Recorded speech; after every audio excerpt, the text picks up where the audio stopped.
السلام علیکم. السلام علیکم. آپ تمام حضرات کے سامنے مجھے آج موقع ملا ہے کہ میں اردو غزل کی مقبولیت کے بارے میں کچھ بیان کروں. تو مجھے بہت خوشی ہو رہی ہے کہ جو میرا بہت ہی زیادہ پسندیدہ اور بہت ہی پسند کرنے والا موضوع ملا ہے اردو غزل. اردو غزل جو ہے اس کی ابتدا عرب میں ہوئی اور یہ رفتہ رفتہ پوری ممالک میں پھیلتی گئی. اردو غزل کے کم سے کم اشعار جو ہوتے ہیں وہ 5 ہیں اور زیادہ سے زیادہ کی کوئی تعداد نہیں. اردو غزل کا جو اشعار ہوتا ہے وہ 5 اشعار میں کہ پہلی غزل کو مطلع کہتے ہیں اور آخری کو مقطع. تو مطلع میں جو ہوتا ہے قافیہ ردیف اور مقطع میں جس میں شاعر اپنا تخلص بیان کرتا ہے اسے مقطع کہتے ہیں جو غزل کا آخری شعر ہوتا ہے. اور میں آپ لوگوں کے سامنے کچھ خود ساختہ غزل بھی پیش کرنا چاہوں گی جو میں نے خود لکھا ہے, جو قومی تنظیم کے خواتین ایڈیشن میں شائع بھی ہوا ہے. یہ میری کوشش ہے, میں ایک شاعرہ تو نہیں ہوں, شاعری تو نہیں کرتی ہوں, ایک ادنا سی اسٹوڈنٹ ہوں, لیکن پھر بھی میں آپ لوگوں کے سامنے کچھ اشعار پیش کروں گی کہ ہر شجر میں ثمر نہیں ہوتا, ہر شجر میں ثمر نہیں ہوتا, ہر بشر معتبر نہیں ہوتا.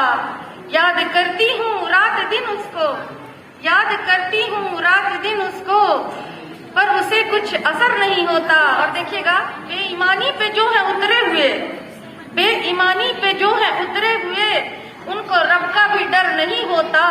اور مانگتا سب ہے دعا رب سے مگر, مانگتا سب ہے دعا رب سے مگر, ہر دعا میں اثر نہیں ہوتا.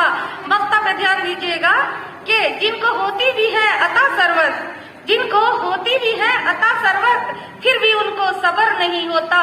ہر شجر میں ثمر نہیں ہوتا, ہر بشر معتبر نہیں ہوتا. یہ میری چھوٹی سی کوشش تھی اور یہ شائع بھی ہو چکا ہے. تو غزل اس طرح سے ہوتے ہیں, غزل کی جو اشعار کو دھیان رکھا جاتا ہے, قافیہ ردیف بہر وزن, اس کے بنا غزل جو ہے مکمل نہیں ہوتا ہے.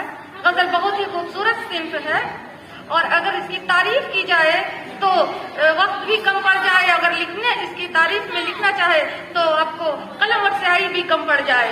تو مختصر میں کچھ اشعار اور بھی خود ساختہ آپ لوگوں کے سامنے پیش کروں گی کہ کیوں میرے لیے تم کو فرصت نہیں ملتی ہے, کیوں میرے لیے تم کو فرصت نہیں ملتی ہے, تم آتے نہیں تو مجھے راحت نہیں ملتی ہے, تم آتے نہیں تو مجھے راحت نہیں ملتی ہے. میں جب بھی الجھتی ہوں میری ماں سلجھاتی ہے, میں جب بھی الجھتی ہوں میری ماں سلجھاتی ہے, ماں جیسی تو دنیا میں عورت نہیں ملتی ہے. اور جو کرتے ہیں لوگوں کو رسوا بھری محفل میں, جو کرتے ہیں لوگوں کو رسوا بھری محفل میں, یہ جان لو ان کو بھی عزت نہیں ملتی ہے. گر ذوق ہے شاعری کی, گر ذوق ہے شاعری کی, جڑ جائیں ادب سے پھر کرنے سے نقل کوئی شہرت نہیں ملتی ہے.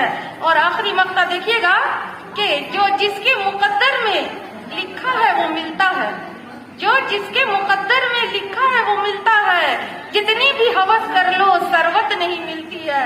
السلام علیکم ورحمۃ اللہ وبرکاتہ.